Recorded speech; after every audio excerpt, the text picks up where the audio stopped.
What's going on, everybody? Video number 5, I think this is video number 5. For today's question, I'm gonna put it up right here. I forgot who asked this one. It's a really good one.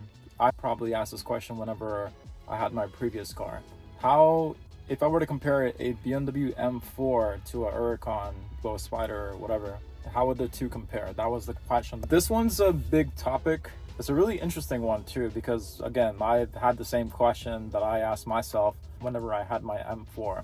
So let's go back just a little bit. I've had a 2025 BMW M4 for the last 10 months before I picked up this Huracán Evo Spider. I've gotten a good 10 months of playtime with the M4. Again, it was a 2025, brand new. I had it ordered. This Huracán's a 2020 with about 10k miles on it. I've only had this car for 3 weeks. Here's my comparison between the two cars. So BMW M4 versus Huracán Evo Spider. BMW M4 was more of a driver's car, that's for sure. I know I'm probably gonna get a lot of flack for this, but I do honestly think that the BMW M4 drove better than the Huracán did, or does, whatever. BMW M4 was an amazing car for cutting up in traffic. Lambo Huracán is not the same. Lambo Huracán is really good for kind of straight line speed. It can do some really good cutting in traffic and all too.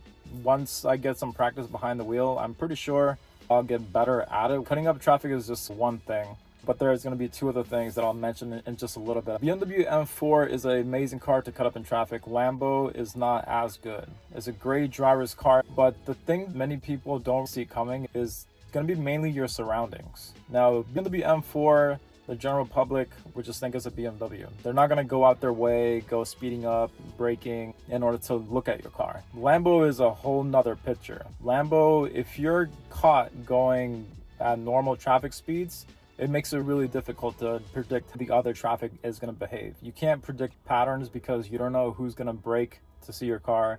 You don't know who's going to speed up from behind you to see your car. The biggest thing about the Huracán, especially the convertible one that I got here, is really hard to see what's going on around you. That makes it even more difficult to drive the car. When I'm trying to look out my rear view mirror, I can only see half of the car behind me. If I raise my seat and I'm too high touching the convertible top, if I'm too low, I can't see the car behind me. That's one visibility thing that makes a huge difference. With the M4, you can completely see everything around you. The car had blind spot warning to back you up. The M4 was super easy to see behind me, around my shoulders, and the rear bumper. Lambo is not the case. Visibility is really tough for this car, so that does make it more difficult to drive. BMW M4 was an easier car to drive fast. I had no issues trying to cut up in traffic, but with this car, you have to think twice because you don't know who's behind you 1 second, but then they change up their traffic pattern a whole lot. That makes it difficult to drive the car on the highway. So that kind of win goes to the M4. The M4 is an easier car to drive fast. It's more of a sleeper, so traffic stays about the same. Now the experience is where the Lambo wins. Lambo is known for the experience of the drive, the sound, the feeling you get whenever you drive this car. Lambo wins the experience hands down, mainly because of the sound. It's a V10, you're comparing the V10 versus the BMW's V6 twin turbo. The sound that this car makes is probably the biggest advantage that this car has over the M4. The sound of it, you can hear from way down the road. You can hear it coming up to you. It pops and crackles. BMW M4, if you tune the exhaust or if you get an aftermarket one, you can get the same result too. But again, whenever you hear it on video versus see it in person, the Lambo, you can actually feel the engine like hitting you on your chest, even for people who are just standing around. So that's a big thing. Sound and experience goes down to the Lambo for sure. The sound that it makes, Lamborghini loves sticking to their bigger engines. The Revuelto still kept the V12, even though it's a plug-in, which is still completely fine because a lot of people trickle charge their cars. So I'm not worried about Lamborghinis being hybrids. You have to keep those cars plugged in so they don't die whenever they're just sitting around for a long time. BMW M4, better technology, more up to date. Lambo is more raw, more track focused, less technology. It's not intuitive compared to the M4. With the M4, the voice command worked well. I had multimedia controls on my steering wheel where I could adjust the volume. It's not the case with the Lambo. With the Lambo, I have to go into the screen, click to mute the music, or drag my finger after going to another screen to change the volume, which does help a little bit. But even then, the Lambo's sound system is pretty shitty. My Honda Civics sound system, completely stock, sounds better. It sounds cheap. There's not much bass to it. But once you hear the engine, you don't care about the music. The music just falls into the background and you don't really even care. The Harman Kardon sound system that I had for that car was phenomenal. Clout-wise, flex-wise, Lambo is definitely a head turner compared to the M4, especially if you're just driving it amongst the general public. The general public is just gonna see another BMW, but when they see a Lambo, they stop, freeze, pull out their phones, take pictures. They try to come up to you, ask questions. Driving a fast car, you get a ton of anxiety. With the Lambo, you get an insane amount of anxiety because you don't know who's going to come up to you. You don't know who's going to come up and talk to you for 15 minutes. I'd probably do the same if I saw a Lamborghini. You can't blame the public for that, but you as a driver just going to have to be mentally prepared to get into being an extrovert, which I'm not, but every once a week, I don't mind kind of meeting new people and all that. With the M4, again, general public would just think the M4 is just a regular BMW, unless they know about cars. Car guys know what a M4 is, which is cool, but I think M4s are too popular. I'm starting to see them on the road 3-4 times a day almost.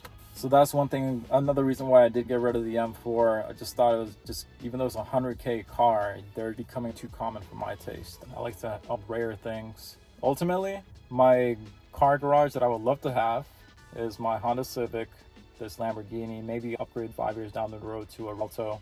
But I would keep a M4 or M3 as a good like middle car. The power that the M4, M3s make is pretty comparable to what this car makes. A lot of the times you feel the M3, M4 physically or mentally feel that is faster because those cars are easier to drive than this one. Like in my M4, it was so easy for me to just get up to 120, but in the Lambo, if I'm trying to get up to 120, I have to check my surroundings, look in that mirror 2-3 times, and then go straight ahead. If you are somebody who uses Waze, what was cool about the M4, M3 was that Waze could just be on your screen like right above this phone here, so I could easily see the road. But with this car, the screen is way down here, so whenever you're trying to drive the Lambo, you're trying to look straight, but then at the same time, you're trying to go like this too. So you're trying to go like this, you're trying to look at Waze to see if traffic's clear and the roads are clear. So that is another reason why it's harder to drive this car fast. I am big on BMWs too, so it's gonna be a really good comparison coming out of my mouth. But yeah, M3 would be a perfect middle car for me. I do want to circle back to it whenever the next generation one comes out, just so I'd be one of the first ones to have it.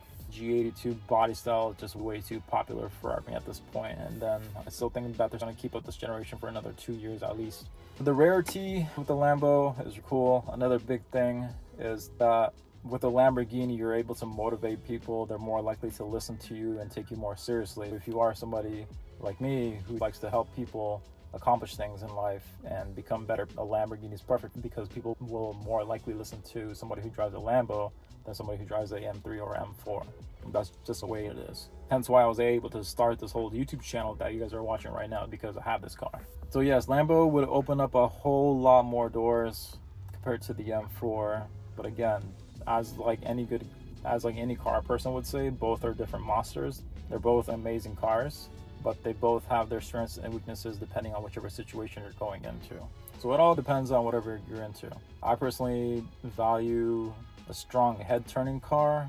The big thing that I found out about myself was I just like to see people's reactions. Seeing people's reactions, like whenever they're just walking by and then they stop, or seeing little kids jump up and down because they saw a Lamborghini for the first time. If I had to choose, I would definitely choose the Lambo first, because I know the M4, even though it's an amazing car, it was a little bit reckless. 4 is like a good reckless car. Lambo is like a good, you're just minding your own business, you're having your own fun, you're staying in your own lane. The M4 is just like a car that just had his hair on fire, where he wanted to break the law, cut through traffic, piss people off. That's what the M4 was for me. And a big reason I'm glad I got out of the M4 was because I knew I would get a speeding ticket or get caught for reckless driving.